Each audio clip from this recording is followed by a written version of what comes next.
Hello，观众朋友们，大家好，欢迎来到有米软件官方频道，我是浩克。本期视频的话，将给大家介绍一下我们有米 TG 营销助理的一个采集群成员功能啊。这里的话，我们可以看到这有个采集功能啊，可以是直接下拉的。下拉之后的话，可以看到里面的详细功能，下面的这几个也是一样的。这里的话是我们的一个账号管理，可以去查看我们的账号详情是否被ban，或者说是正常还是在使用中。然后我们再看一下我们今天要讲的这个功能啊，采集群成员。我们每一个任务的话，只要按照它一行一个的话，直接去配置好开始任务就可以了。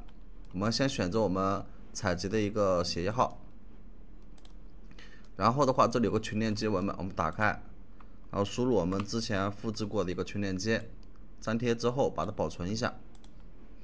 这里的话一个在线天数啊，就是最后在线时间。像3天之内在线的，我们就可以筛选一下。如果说不要求在线时间的话，就可以随便了啊。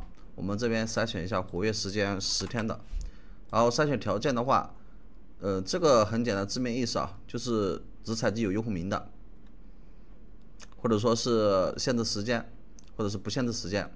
这里我们就限制一下时间。如果说点击这个不限制时间的话，这里就可以不用填了。好的，我们把限制时间点一下，然后这有个采集数量，你看你要采集多少个群成员啊？我们这里的话输入50个，然后线程数的话就选1。如果说你想速度更快的话，可以把线程数调高一点。采集的话是不怎么实耗的话，所以说我们休息间隔可以低一点。我们点击，我们这里都配置好了啊，我们点击开始任务就可以了。这里的话就已经把所有的用户采出来了。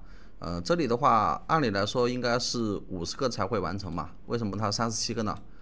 因为我们这里选择了一个限制时间和采集所有用户啊，这些人的话都是在近10天上线过的，所以说就可以采集到。如果说超过10天没有在线的话，我们就不会采集它的。然后的话，这些是我们群啊没有隐藏群成员的情况下，可以用这个功能。如果说有些群啊，它会把群成员隐藏，我们可以用这个采集隐藏成员的一个功能啊。这个后面我会跟大家讲啊。这个功能非常简单啊，希望能对大家有所